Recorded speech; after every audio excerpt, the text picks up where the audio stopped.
Sincere apologies for the slow start today. I had a crash just before I signed on the webinar, so please excuse me as I get going. Hope everybody is doing well. Good to see some familiar faces here. Alexandro, Gavin, good to have you. Max, very warm welcome. Saeed, Saneth, Mihail, good to have you here, folks. Looking forward to getting us ready for this week. There have been some quite interesting developments that we do need to cover, so that will be particularly interesting. Yes, good morning, Gavin. I'm really well. I did have a good weekend, nice time with friends, family, and yeah, it was nice. Max, hi, good to see you there. Hope you had a good weekend too, Gavin.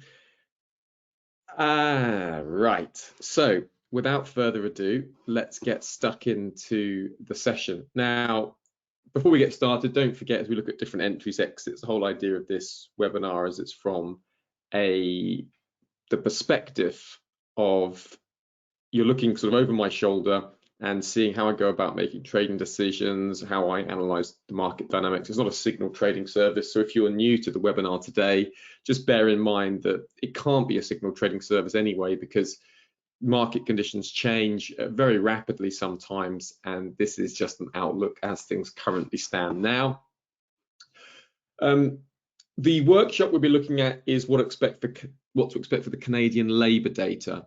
Just want to go over where we are with the Bank of Canada. I'm going to go over the article I wrote after the last Bank of Canada interest rate decision, and just going to run through that. We'll also look at China 50 and see whether there's a potential area to buy on the dips there, and we'll cover precious metals after the strong Federal Reserve, after the strong non-farm payroll and US ISM print we got on Friday. So we're covering what that means for gold markets, and we'll have a little look about the Bank of England's decision from last week as well. Got quite a few Bank of England speakers coming up, so there's quite a lot for us to cover, and sort of a lot of these opportunities are sort of medium-term narrative shifts, but the Canadian jobs data will be a potentially good tradable opportunity, which we'll be looking at for Monday. So that's definitely one to look at. The first thing for us to cover here is just we want to cover that strong non-farm payrolls that we had on Friday. If you look here, you can see the headline went up to 517,000. Now that is well above the market's maximum expectation of 305,000 and smashing the forecast of 185,000, and the prior reading was revised higher. If you just take a look at the headline data, you can see, look, this is nearly the highest reading since the middle of July 2022 last year. So that brought immediate dollar strength into the market, and that was very sort of understandable why that would be.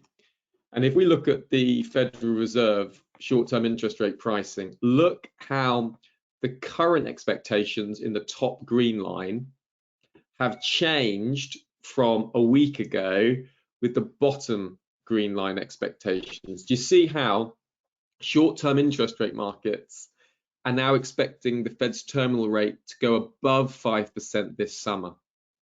Before the non-farm payroll and that strong US ISM services print, you can see here, look, services 55.2, absolutely smashing 52.6. And that has resulted in short-term interest rate markets thinking, oh, perhaps the Federal Reserve will have to be more aggressive, because wages and a tight labor market are seen as key inflationary pressures. And if we look at the Federal Reserve's, if we look at the headline inflation for the US, we can see headline inflation, look, at 6.5%. But if the labor market is really tight, the risk is that inflation comes back, because higher wages lead to higher prices, which leads to higher wages, which leads to higher prices. So that is why this reaction is seen in short-term interest rate markets, And it's also why we saw this reaction in the dollar, which is the dollar rapidly gaining on that non-farm payroll print. Now, this was you can see here that's surge. Now, I was trading the euro-US dollar pair on this announcement and scout some leverage positions on this because it was like a bit of a no-brainer trade opportunity. So now we're faced with a situation that the markets are trying to work out. Now, look at this dollar index. You see this large trend line, tink, tink, touch, all the way 2021. And now prices are trying to push back above there. So if we stay above there, that's technically the market trying to take the dollar even higher. We've got a big supply level there at 105, but on the balance of probabilities, you'd expect markets to keep pushing things higher. So at the moment, this dollar strength, that's what's impacting gold, that's what's impacting silver, that's what's impacting oil prices. All commodities, copper too, are being impacted by this stronger dollar. The stocks didn't really know what to do with the data. At first they went higher, thinking, okay, maybe there's a soft landing. And then they've gone lower on the expectation, well, maybe the Fed's gonna have to be more aggressive. So they're not really knowing exactly what to do with the data. And it's uncertain whether this is kind of like good news or bad news at the moment. Yeah, Gavin says, I've read that the strong non-farm payroll print could have had some seasonal factors affecting it. Yes, I haven't picked up anything like that myself, but I did hear quite a few sort of reports doing the rounds beforehand that, you know, we could see a strong non-farm payroll print based on the seasonals. So that's a really good point that Gavin makes. And so what it means is we just have to be careful in interpreting the data. So if the non-farm payroll data is really, really strong, if that's a one-off, then fine, then markets will start changing their pricing. And then this top green line will start moving lower and the dollar can start pushing lower as well. But at the moment, markets now see a nearly 100% chance of a 25 basis point rate hike in March, whereas prior to the meeting, it was much, much closer to like, 2080. So big shift. Now that's what's been boosting the dollar. That's what's driving markets right now at this particular moment in time. So that's just a really crucial narrative to be aware of. And we've got a lot of Fed speakers coming out. If we just take a look here at the calendar, you'll see we've got Powell speaking on Wednesday. So tomorrow we've got, Powell speaking on Tuesday and Barr. So that could be volatile. So watch out for that.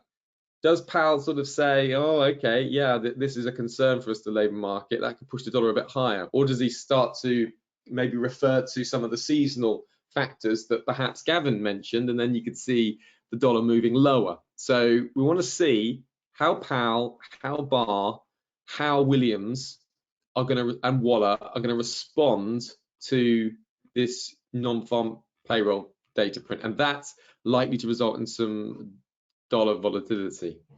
Now, we also had the Bank of England meet last week. Now, let's just go over what's going on there with the pound. You can see that kind of out of the decision, we've seen the pound just trying to find a little bit of a base on last week's decision from the Bank of England. Got a bit of a false break of this index level, and the pound is starting to move higher. Now, that's not a big surprise because remember, the big risk for the UK has been stagflation. And what markets have really been saying was that they're expecting this maybe to be the last Bank of England interest rate hike. You see here that a week ago, the terminal rate was expected to be 4.39%. Now it's down to 4.3, 4.28%. So, and you can see the expectations for the interest rate hike have dropped rapidly after the Bank of England's meeting. Why? Because the Bank of England kind of hinted that that could be like the last interest rate hike possibly. And now there's a 34% chance that the interest rate stays at just 4% for the March meeting. Now, if you look at the news, we had a Bank of England speaker out today, Catherine Mann, Now, Mann is a hawkish member of the Bank of England, and if you look at her last kind of decisions, what you see is that she, in the last meeting, she voted for a 50 basis point hike. In the prior meeting, there was another 50 basis point hike, but Catherine Mann, opted for 75 basis points. So she's very hawkish. But this morning she came out with another hawkish statement. But in the last interest rate decision, she went along with everyone and hiked by 50 basis points. So, but she says, look, uncertainty around turning points should not motivate a wait and see approach, as the consequences of under tightening far outweigh, in my opinion, the alternative. So what she's saying, we need to keep hiking. She says, why keep raising rates? Because if we're perceived as being complacent about inflation, nominal expected yields may come down too soon, mechanically decreasing real rates and prematurely loosening the stance of monetary policy. So what she means is this. She goes, like, if we're not strong enough, then expectations for higher interest rates are going to fall. And that means that real rates are going to fall and business conditions are going to be more conducive for interest rate markets. And that's going to stimulate the economy at the wrong time. So that's really what she's saying.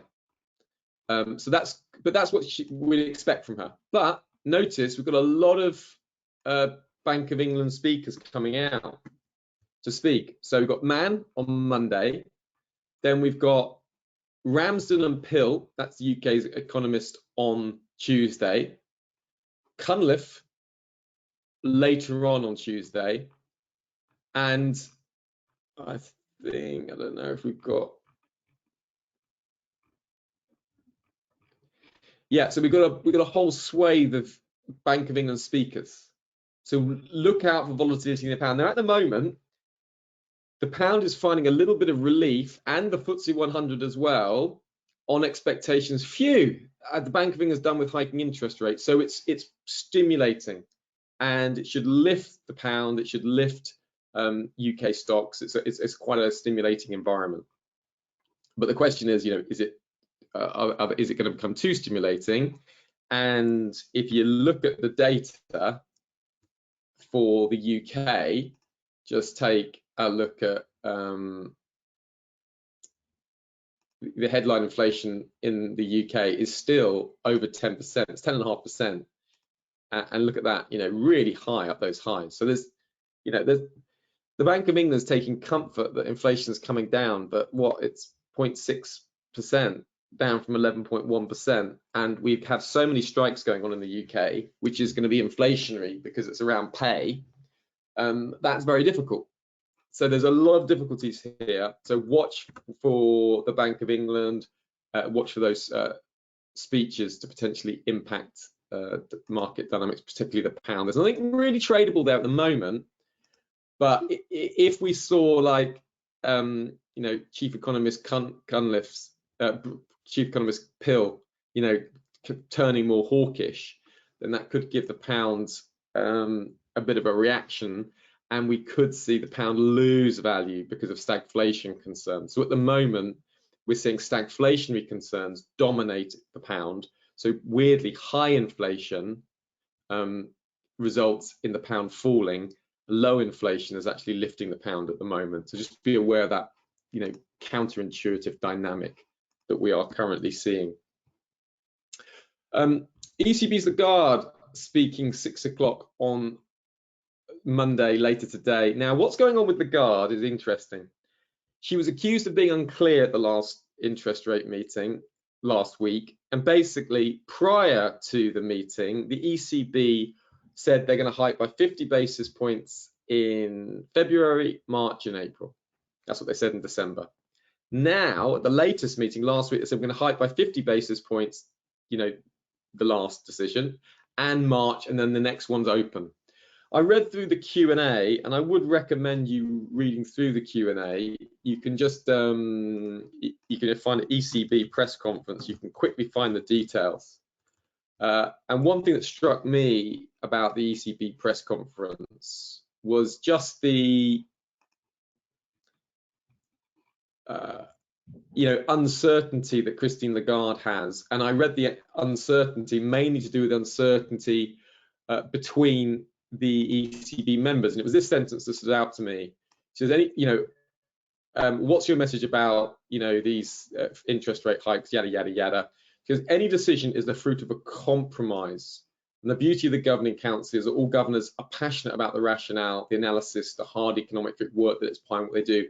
Some take particular views, others other views, and they come to these meetings informed by their staff and by the work that they've done at home within the Eurosystem, but in the national central banks. And the beauty of this exercise is for me to see how they can coalesce towards solutions that are recommended by Chief Economist Philip Lane that I fully support, and that inevitably have elements of compromise. So if you're trying to work it, well, often analysts are, or not even analysts, often kind of, shall I say, financial commentators are unnecessarily harsh on central bankers for being unclear, uncertain. Why don't they say what they mean? They're hedging their bets. When in reality, decisions are often much more complicated, more nuanced, and there's more information that central bankers have than most financial commentators have access to or are privy to. So these decisions are complicated, and the ECB's latest decision just makes sense. It's slightly more dovish.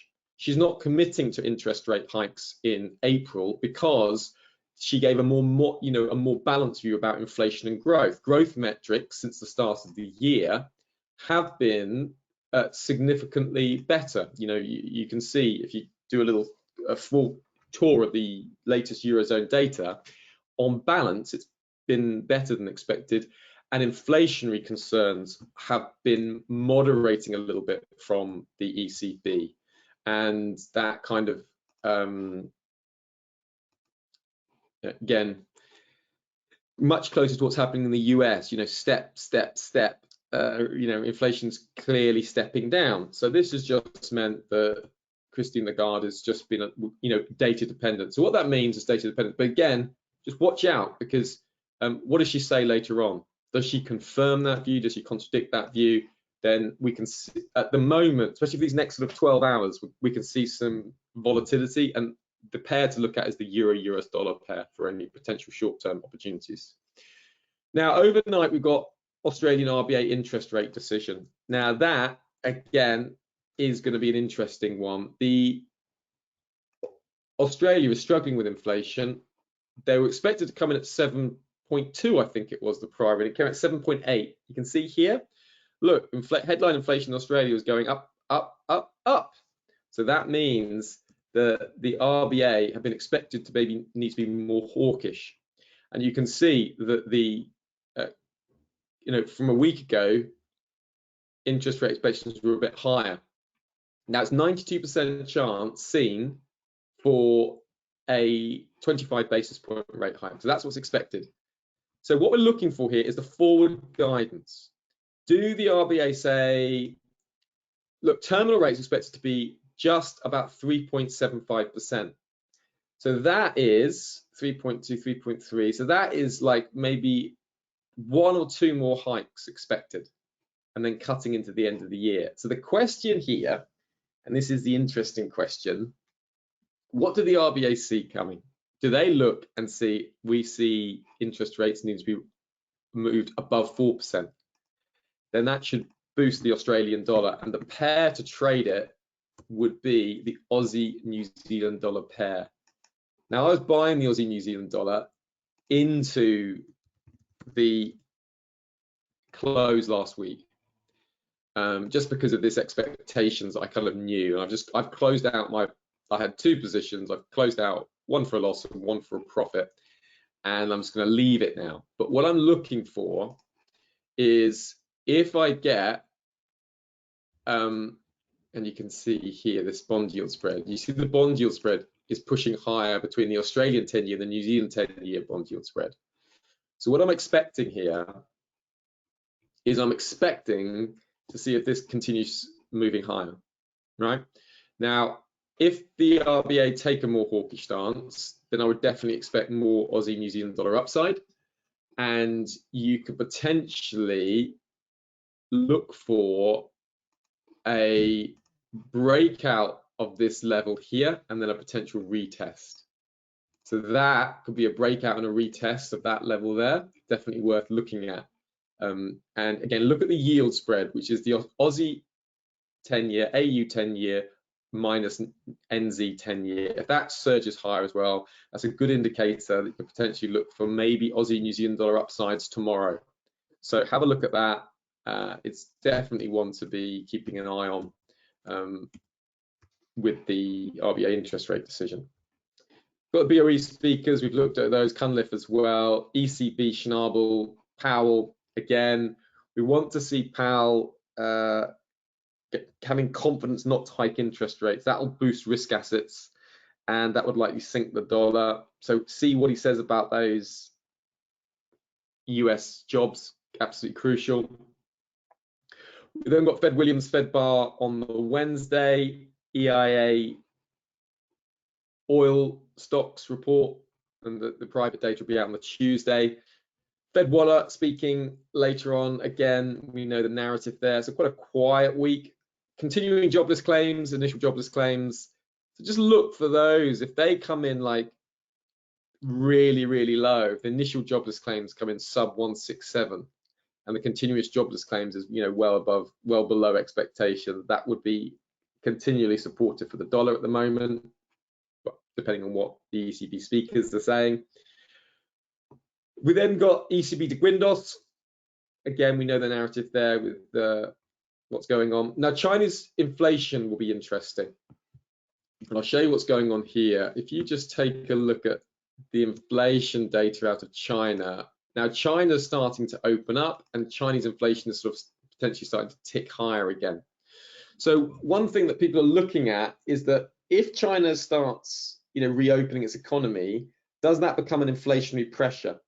So there's nothing obviously tradable here, but just look at it. So if this inflation print for China comes in really high on Friday, it will get some investors worried that China's reopening is actually inflationary. So they'll actually stimulate the global economy at exactly the wrong time, and that will result in greater inflationary pressures. So that could hit risk. It's a surprising one, but it could, especially if it came in 2.7%, anything above maximum expectations, then you can see a sharp fall in US futures. So watch out for that on the Friday. The best opportunity that I can see this week is the Canadian employment data. Now let me show you what's going on here. Now, at the last Bank of Canada interest rate decision, this is on the HYCM's blog. I'm a major contributor to this blog. Virtually all these articles are mine, and including this one. Now, basically, the last interest rate decision in January, 25 basis hike, 4.5%, and they kind of said that they're prepared to increase the policy rate further if needed. And after the meeting, Matkins replied that he'll be looking for accumulation of evidence. So in other words, he's not exactly sure he's going to have to raise interest rates again. That could be it at 4.5%. And if you take a look at, where are we? And if you take a look here at short-term interest rate markets, you see here we're at 4.5%, and you see how they're expecting the term rate to be 4.5%. So short-term interest rate markets are saying that's it, and they say, look, it's nearly an 82% chance of no interest rate hikes. But one factor that will change the Bank of Canada is obviously if we see a really strong inflation data, but also if wages are really tight. Okay, so the thing to look for is any news of a return to hiking rates will strengthen the CAD. And a good opportunity to look for would be surprisingly strong inflation or labor data, which will put the pressure back on the Bank of Canada. So what you need to look for on Friday is this, is if we see the full-time employment come in, you know, anything above 5,000, anything up towards, you know, 84, 85,000 above the prior will potentially give the CAD a boost short term. So you could look, if the unemployment rate is like 4.9%, headline is sort of, you know, 50,000 plus. If the average hourly wages, particularly look at those, okay, do they go up significantly higher? So the best scenario for CAD strength would be hourly wages up, you know, 4.6, 4.7%, full-time 50,000 plus, unemployment 4.9%. If you get that across the board, expect CAD strength. And depending what's going on with the dollar, it could be a dollar CAD short, or depending on what's going on with the yen, it could be a CAD yen long, with the, you know, yen finding a bit of pressure to start the week, or potentially like a euro CAD short. That's what I'll be looking for at this stage. Okay, that's what I'll be looking for at this stage. So that's key to be looking at. Then we got consumer expectations, 5-year inflation expectations. Again, very important. These inflation expectations, 1 year and 5 year. Markets will get worried if these start moving high. The 5-year moved down from 3 to 2.9 to 2.8. That's good. The 1 year inflation expectations expected to move down again from 3.9 to 3.8. Okay, as long as that happens, that's good.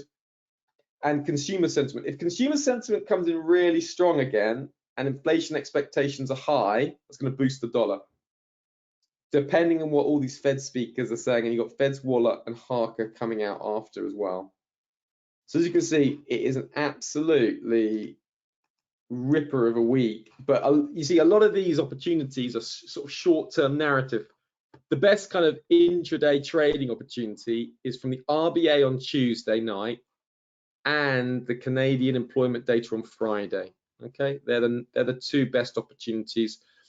Also worth just keeping an ear out if you have a squawk for some of those central bank speakers, particularly from the Bank of England and from the Federal Reserve.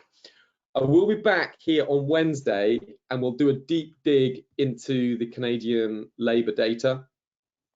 And I do hope that that's helpful. Folks, I hope that's helpful. I hope that's given you a bit of colour and a little bit of an understanding of what's going on. If you've got any questions, please do ping me a message now. Otherwise, I will be back here on Wednesday and we'll look at that Canadian labour data. And by then, I should have a currency pairing, which would look like a potential, you know, good pairing to be looking for. Okay, folks. Okay, folks, been a pleasure. Good to have you all here. Thank you all very much for attending. Thank you for your comments. Thank you very much, Gavin. I hope you have a very good afternoon. Thanks, everyone.